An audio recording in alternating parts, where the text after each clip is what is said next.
kami sangat kecewa, sangat kecewa terhadap turisme Johor. Terkuak rekaman teror pembunuhan grup band Raja di Malaysia.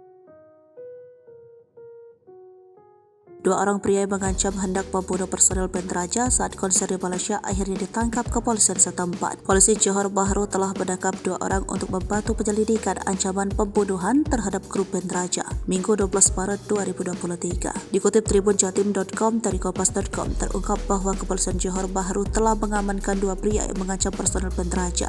Identitas akhir turut diungkap oleh kepolisian setempat. Kepala Polisi Johor Datuk Kamarul Zaman Mamat mengatakan pria warga lokal berusia 37 tahun dan pria asing berusia 48 tahun itu ditangkap sekitar pukul 3:30 waktu setempat.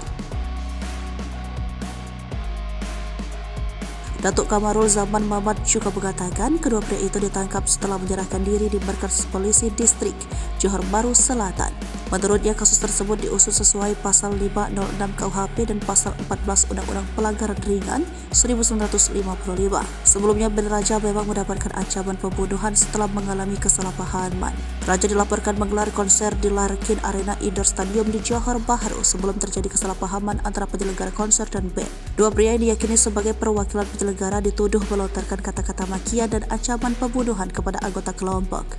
Hal itu terjadi setelah grup musik tersebut tidak mendapat informasi mengenai sesi meet and greet antar band yang direncanakan oleh pihak penyelenggara. Mendapat ancaman pembunuhan tersebut, Raja melaporkan kejadian tersebut ke Polres Metro Johor Bahru. Sejak laporan tersebut masuk ke polisi setempat, tim langsung bergerak masif. Kepolisian sudah langsung memeriksa dan menemukan rekaman percakapan sehingga mudah melacak para tersangka. Polisi memburu para tersangka diduga mengucapkan kata-kata makian dan ancaman pembunuhan terhadap Raja. Kepala Polisi Johor Datuk Kamarul Zaman Mamat berjanji untuk mengusut kasus ini dengan serius. Grup band Raja mendapatkan ancaman pembunuhan saat berkesempatan tampil dalam konser di Johor Bahru, Malaysia pada Sabtu 11 Maret 2023 malam.